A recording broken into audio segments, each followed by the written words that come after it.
Hello everyone, here are the directions for completing the template for the Gamifying Learning Lesson Plan.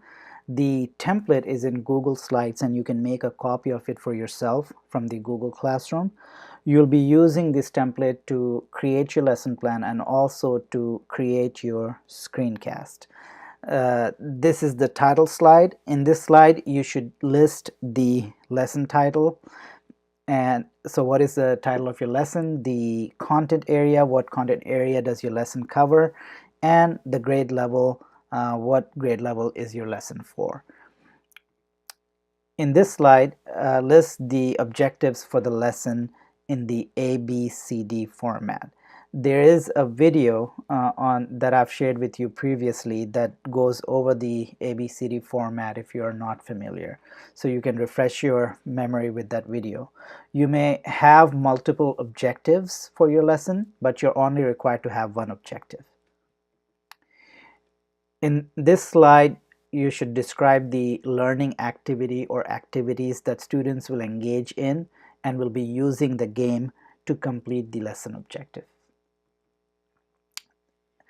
The assessment for the lesson, this is where you will put it. How will students be assessed to make sure that they have completed the lesson objectives, they have mastered the lesson objectives. Make sure you use the data from the game to assess students for mastery of the lesson objectives. This is where you will start describing the game, name the game, list the name of the game, describe the game the students will be using to meet the objectives of the lesson, provide a link to the game if it is available or applicable, and also list the requirements, any technical requirements, supporting infrastructure, other supports needed to play the game, and if available, share a picture of the game. In this slide, clearly list the rules for the game, how to play the game, and then list the directions on joining the game and playing the game. And once again, if there are images for this, you can include them on this slide. Here you should use the tape framework to analyze the game. Is it transportable, available, practical, engaging? So those are the 4 criteria that you should be using to evaluate the game.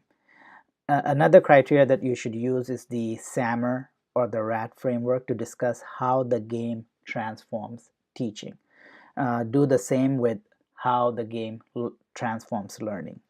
And then use the TPACK framework to identify the knowledge and skills required to successfully deploy the game in a lesson.